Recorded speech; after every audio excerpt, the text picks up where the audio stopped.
Bulletin के आगाज में सबसे पहले बात करते हैं फोर्सेस के 10 से 13 सितंबर तक केपी में 2 मुख्तलिफ ऑपरेशन, शदीद फायरिंग के तबादले में भारतीय प्रॉक्सी फितनल खवारिज के 35 खवारिज हलाक। ISPR के मुताबिक जनूबी वजीरिस्तान में फोर्सेस की कार्रवाई में 13 खवारिज मारे गए। जनूबी वजीरिस्तान ऑपरेशन में 12 बहादुर जवान जामे शहादत नोश कर गए। बाजोड़ में इंटेलिजेंस बेस्ड ऑपरेशन में 22 खवारिज हलाक। दहशतगर्दों के कब्जे से असलहा और गोला बारूद बरामद। हलाक दहशतगर्द इन इलाकों में मुतादिद तखरीबी कार्रवाइयों में मुलविस थे। इंटेलिजेंस रिपोर्ट्स में दहशतगर्द कार्रवाइयों में अफगान शहरियों के मुलविस होने की तस्दीक। पाकिस्तान अबूरी अफगान हुकूमत से अपनी जिम्मेदारियां पूरी करने की तवक्को रखता है। फोर्सेस के 10 से 13 सितंबर तक केपी में 2 मुख्तलिफ ऑपरेशंस, शदीद फायरिंग के तबादले में भारतीय प्रॉक्सी फितनल खवारिज के 35 खवारिज हलाक। ISPR की जानिब से बताया गया, जनूबी वजीरिस्तान में फोर्सेस की कार्रवाई में 13 खवारिज मारे गए। जनूबी वजीरिस्तान ऑपरेशन में 12 बहादुर जवान जामे शहादत नोश कर गए। बाजोड़ में इंटेलिजेंस बेस्ड ऑपरेशन में 22 खवारिज हलाक हुए। दहशतगर्दी के खिलाफ जंग में सिक्योरिटी फोर्सेज सीसा पिलाई दीवार की तरह खड़ी हैं। वज़ीर आज़म का केपी में फितनाल खवारिज के खिलाफ कार्रवाइयों पर फौज को खिराज तहसीन कहा। पूरी कौम शहदा को सलाम पेश करती है और मुल्क से हर किस्म की दहशतगर्दी के खात्मे के लिए पुरअज़्म है। वज़ीर आज़म की ऑपरेशन में 35 खवारिज को हलाक करने पर सिक्योरिटी फोर्सेज की पसीराए। जनूबी वज़ीरिस्तान ऑपरेशन में जामे शहादत नोश करने वाले 12 जवानों को खिराज अकीदत भी पेश किया। वज़ीर आज़म शहबाज शरीफ की शोहदा के बुलंद दर्जात की दुआ, अहले खाना से इजहार ताज़ियत। वज़ीर आज़म शहबाज शरीफ और फील्ड मार्शल आसिम मुनीर का दौरा बन्नू। सिक्योरिटी सराह के मुताबिक फील्ड मार्शल आसिम मुनीर इस वक्त दौरा बन्नू पर हैं। वज़ीर आज़म पाकिस्तान भी बन्नू पहुंच रहे हैं और दौरे के दौरान दहशतगर्दी के खिलाफ जारी ऑपरेशन का जायजा लिया जाएगा।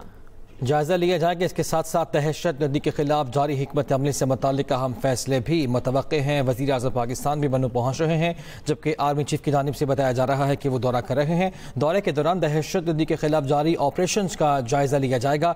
ये बताया गया है सिक्योरिटी ज़रा की जानिब से दहशतगर्दी के खिलाफ जारी हिकमत अमली से मुताल्लिक अहम फैसले भी मुतवक्के हैं। रियासत हर साल कीमती जानों और इमलाक के नुकसान की मुतहम्मिल नहीं हो सकती। फील्ड मार्शल आसिम मुनीर का कसूर सेक्टर और जलालपुर पीरवाला में फ्लड रिलीफ कैंप का दौरा। सिविल इंतजामिया से गुफ्तगू में कहा, बेहतर गवर्नेंस और अवामी तरक्की नागुज़ीर है। फील्ड मार्शल ने सिविल इंतजामिया से गुफ्तगू में अच्छी तर्ज हुक्मरानी, अवाम दोस्त तरक्की और सैलाब से बचाव के लिए बुनियादी ढांचे की तरजीही तकमील पर जोर दिया। फील्ड मार्शल आसिम मुनीर ने कहा, रियासत हर साल कीमती जानों और अमलाक के नुकसान की मुतहम्मिल नहीं हो सकती। बार बार आने वाले सैलाब के नुकसान से आवाम को महफूज रखने के लिए दरकार इंफ्रास्ट्रक्चर की तरक्की समेत तमाम जरूरी इक़दामात फौरी तौर पर किए जाने चाहिए। फील्ड मार्शल ने सैलाब मुतासरीन से भी मुलाकात की। मुतासरीन ने बर वक्त मदद पर पाक फौज का शुक्रिया अदा किया। आर्मी चीफ ने रिलीफ ऑपरेशन में मसरूफ जवानों, रेस्क्यू 1112 और पुलिस एहलकारों से मुलाकात में बुलंद हौसले और शब रोज की काविशों को सराहा। Khalid Mahmood, Express News, Islamabad.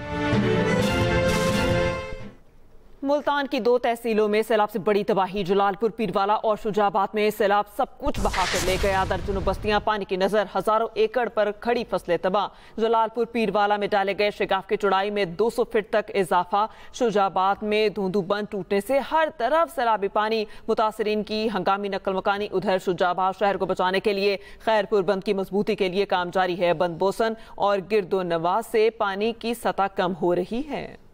इस पर बात करेंगे हामिद चौधरी से। जी हामिद, बताएगा अभी की सूरत हाल क्या है? जी बिल्कुल, इस वक्त मैं हेड पंजनत पर मौजूद हूं और यहाँ इस वक्त पानी का फ्लो जो है वो 5,73,000 क्यूसिक है। दरिया चनाब, दरिया सतलुज और दरिया रावी जो है वो जनूबी पंजाब में तबाहियां मचाते हुए अब अलीपुर की तरफ बढ़ गया है और अलीपुर में भी तबाहियां मचा दी हैं। सीतपुर का इलाका जो है वो पूरे का पूरा डूब चुका है।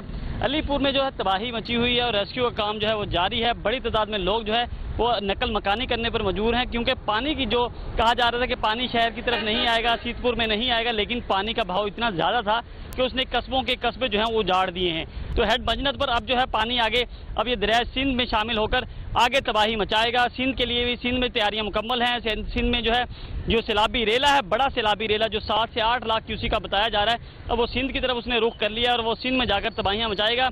जनूबी पंजाब में अब तक जो है मुल्तान, जलालपुर पीरवाला और उसके बाद अब अलीपुर में दरिया चनाब तबाहियां मचा रहा है। जी ठीक है हामिद, आपने कहा कि आपके शुक्रिया। आगे बढ़ते हैं। बहावलपुर का इलाका फतोवाली गोडगानी समासट रोड मुकम्मल तौर पर दरियाई सतलुज के सैलाबी पानी में डूब गई है। सैकड़ों मुतासरीन बेयारो मददगार खुले आसमान तले कैंपों में जिंदगी गुजारने पर मजबूर हैं। हमारे नुमाइंदे मियाँ अजीज हमारे साथ मौजूद है, तफसील उनसे ले लेते हैं। अजीज, बताया यहाँ पे सूरत हाल कैसी देख रहे हैं?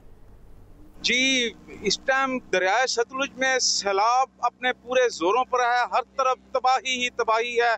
मैं इस टाइम मौजूद हूँ बहावलपुर के करीबी इलाका फतूवाली में, जहाँ इससे पहले कभी दरियाई पानी नहीं आया। इस टाइम सैलाबी पानी ने बस्तियों को पूरी तरह अपनी लपेट में लिया हुआ है।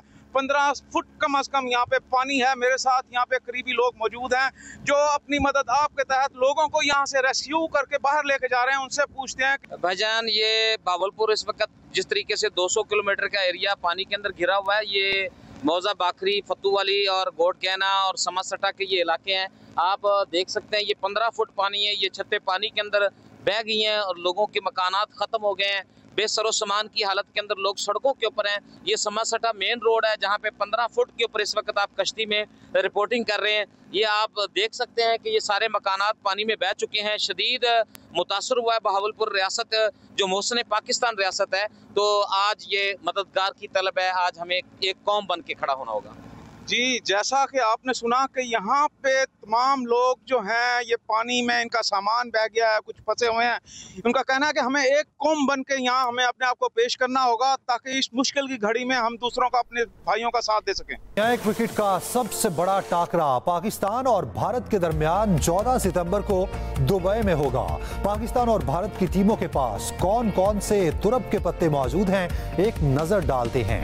पाकिस्तानी बल्लेबाजों की बात की जाए तो साइम अयूब, साहबजादा फरहान, कप्तान सलमान अली आगा, फखर जमान और हसन नवाज किसी भी लम्हे मैच का पांचा पलट सकते हैं। ऑलराउंडर्स में फहीम अशरफ और मोहम्मद नवाज भी पाकिस्तान की जीत में अहम किरदार अदा कर सकते हैं। फास्ट बॉलर्स की बात की जाए तो शहीन शाह अफरीदी और हारिस रऊफ भी भारतीय बैटर्स को परेशान करने की सलाहियत रखते हैं। स्पिनर्स में सुफियान मुकीम और मिस्ट्री स्पिनर इब्रार अहमद भी अपनी बॉलिंग का जादू जगा सकते हैं।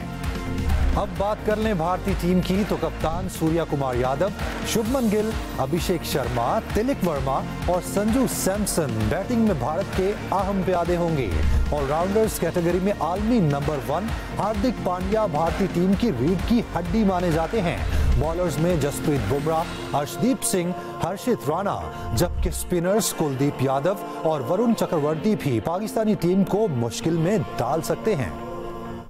शायकीन को भी पाक भारत हाई वोल्टेज टाकरे का बेसब्री से इंतजार है। शायकीन क्रिकेट पाकिस्तान की जीत के लिए पुरुम्मीद हैं। कौमी क्रिकेटर्स को मुफीद मशवरे भी देने लगे। कहा साहब को कंट्रोल में रखें और अच्छी क्रिकेट खेलें। किसी को ओपनर साइम अयूब से उम्मीद है तो किसी को साहबजादा फरहान पर यकीन। पाकिस्तान के लोगों की, बच्चों की, माओ की दुआएं कि पाकिस्तान इंशाल्लाह विन करेगा। इंशाल्लाह पाकिस्तान जीतेगा। इंशाल्लाह पाकिस्तान जीतेगा। ये पाकिस्तान हमारा मुल्क है। पाकिस्तान जीतना चाहिए क्योंकि हम मुस्लिम हैं। हमारी ख्वाहिश रहती है कि पाकिस्तान सबसे आगे जाए। मुझे उम्मीद है कि इंशाल्लाह पाकिस्तान जिस तैयारी से ऊपर आया है और इंशाल्लाह उसके प्लेयर्स का मोराल जो है अप है और जिस तरह खेल रहे हैं तो इंशाल्लाह मुझे उम्मीद है कि पाकिस्तान आज जीत जाएगा।